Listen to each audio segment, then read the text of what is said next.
안녕하세요. 서울 아산병원 이비인후과 교수 안주호입니다. 지금 제 동영상을 보고 계시는 분들 중 오래오래 살고 싶지 않으신 분 없으시죠? 오래 사는데 관심이 없는 분이 썸네일을 보고 클릭하진 않으셨겠죠? 이번 동영상에서는 제목처럼 인간이 과연 몇 살까지 살 수 있을까에 대해서 현재까지 나와 있는 자료들을 바탕으로 이런저런 말씀을 드릴까 합니다. 다소 민감한 이야기부터 시작할까요? 우리는 왜 종교를 믿을까요? 이 세상에 존재하는 모든 종교는 인간이 죽어서 갈 세상에 대해서 이야기를 하고 죽어서 더 좋은 세상에 가기 위해서 현실을 살아가면서 해야 할 여러 가지 규범들과 도덕에 대해서 이야기를 합니다. 반면에 사피엔스의 저자 유발 하라리는 종교를 인류의 사회적 현상으로 이해하며 사회 질서를 유지하기 위한 수단, 정치적 목적을 위해서 만들어진 상상과 허구라고 주장합니다.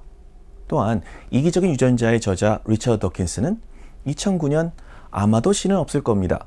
걱정은 그만하고 당신의 삶을 즐기세요란 문구의 버스 광고로 논란의 중심에 서기도 했습니다. 당연히 전부는 아니지만 죽은 다음 이유가 불안하기 때문에 영혼과 종교에 의지하는 면이 어느 정도 있을 수 있다고 저는 조심스럽게 생각합니다. 만약 우리가 영원히 죽지 않는 불로불사의 존재라면 종교를 믿을 이유가 줄어들 수 있을 것 같기도 하고 말이죠. 어쨌거나 인간은 어느 날인가는 죽는 존재입니다. 그래서 옛날부터 권력을 가진 왕들은 어떻게 해서든 오래 살기 위해서 많은 노력을 했습니다. 최초로 중국 대륙을 통일한 진시황이 삼신산의 불로초를 얻기 위해서 동쪽 바다 건너로 많은 사람들을 보냈다는 설화가 있고, 수메르의 도시국가 우르크의 왕인 길가메시가 불로초를 찾아버리는 서사시 역시 잘 알려져 있습니다. 당연히 저를 포함 대부분의 사람들은 오래 살고 싶습니다.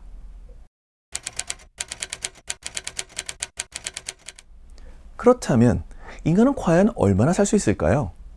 1825년 영국의 수학자이자 보험 개린이었던 벤자민 곰페르츠는 적절한 생명보험료를 산정하기 위한 사망률을 계산 발표했습니다. 곰페르츠 사망률 그래프를 보시면 초기에는 영아 사망률이 높다가 줄어들고 20살부터 본격적으로 사망률이 기하급수적으로 증가하는데 대략 100세경의 사망률이 100%에 이르네요. 1996년 수학자들은 곰페르츠 그래프에서 사망률에 관여하는 알파 계수를 조정한다면 최대 120살까지 살 수 있다고 주장하기도 했습니다. 여기서 알파 계수란 유전자, 식습관, 환경 같은 요소를 의미합니다. 현재까지 가장 오래 산 분은 누구일까요? 공식적인 기록에 의하면 122세 5개월 생존한 프랑스의 장 칼망이라고 하네요. 2020년 현재 100살 이상의 장수인이 전 세계적으로 57만 3천여 명이고 110살 이상의 분도 수백 명에 이른다고 합니다. 현재로선 120살이 인간 수명 한계인 듯 합니다. 그렇다면 저도 아직 인생 반도 안 살았군요. 노화를 예방하거나 되돌릴 수 있는 방법이 있을까요? 노화의 대표적인 원인으로 염색체 말단에서 세포가 분열할 때마다 조금씩 짧아지는 텔로미어를 들 수 있습니다. 세포가 분열을 거듭하면서 텔로미어 길이가 일정 수준 이하로 짧아지면 세포는 더 이상 분열을 멈추고 수명을 다하게 됩니다. 그래서 텔로미어는 세포 분열의 타이머로도 불립니다. 여기 대단한 생물이 있습니다.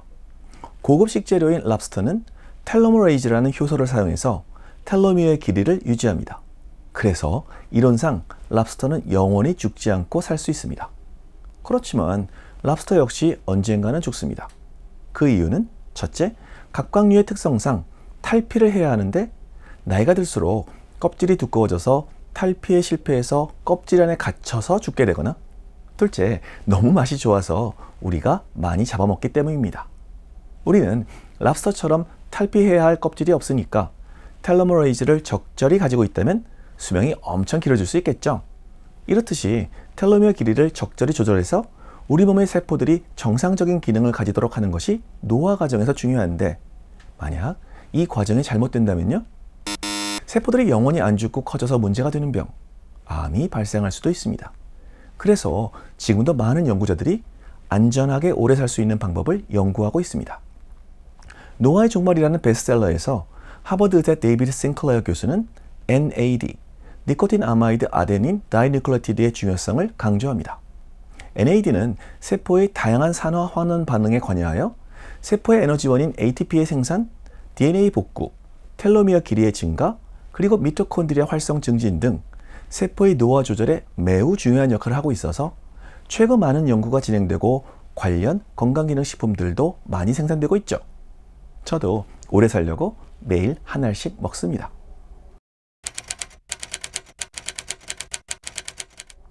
많은 작품들에서 뱀파이어는 영원한 젊음을 지닌 채 죽지 않는 존재로 나옵니다. 뱀파이어는 인간의 피를 마시죠. 아마도 예전부터 우리들은 피에 무한한 생명력이 깃들어져 있다는 환상을 가지고 있었던 것 같습니다. 만약 젊은 사람의 피를 수혈받으면 젊어질 수 있을까요? 얼마 전 미국의 백만장자인 IT 사업가 브라이언 존슨이 젊어지기 위해 17살 친아들의 혈장을 수혈받았다는 뉴스를 보았습니다. 현재 그의 나이가 45세인데 자신의 신체 나이를 만 18세로 되돌리겠다는 목표로 식단, 운동 등 여러 가지 노력을 하고 있다고 합니다. 건강한 다이어트와 규칙적인 운동은 바람직한데 아무리 그래도 젊은 사람의 피까지 수혈받는 것은 좀 지나치지 않나 생각이 드네요. 그렇지만 실제 젊은 피에는 무언가가 들어있는 것 같습니다. 2021년 네이처 노화지에 젊은 쥐의 피에서 혈장을 모아서 나이든 쥐에게 주입한 결과 나이든 쥐의 근육이 재생됨을 보고하였습니다. 젊은 쥐의 혈장에 들어있는 항노화 호르몬인 클로더 단백질을 만드는 mRNA가 그 역할을 한 것으로 보고했는데 그 밖에도 젊은 피에만 들어있는 특별한 물질을 탐색해서 이후 사람에서도 동일한 효과를 낼 수 있을지에 대해 연구 중이라고 합니다. 근육이 튼튼해지면 머리도 좋아지고 싶죠. 2022년 네이처지에는 젊은 쥐의 뇌척 수액을 나이든 쥐에 이식해서 해마를 중심으로 기억력을 개선시켰다는 연구 결과를 발표했습니다. 나이든 쥐에 주입된 젊은 쥐의 뇌척 수액은 나이든 쥐의 뇌신경세포를 회복시키는 결과를 보였으며 FGF17이라는 성장인자 역시 확인해서 이 물질이 뇌를 젊게 만들 수 있는 치료제로 개발될 가능성을 발표했습니다. 이러한 연구들이 하나둘씩 성과를 내고 신약이 개발되면서 건강한 두뇌와 튼튼한 근육을 오랫동안 유지할 수 있는 날이 올 것으로 기대합니다. 그렇지만 그때까지는 역시 적절한 운동과 건강한 식습관 및 생활습관이 중요합니다.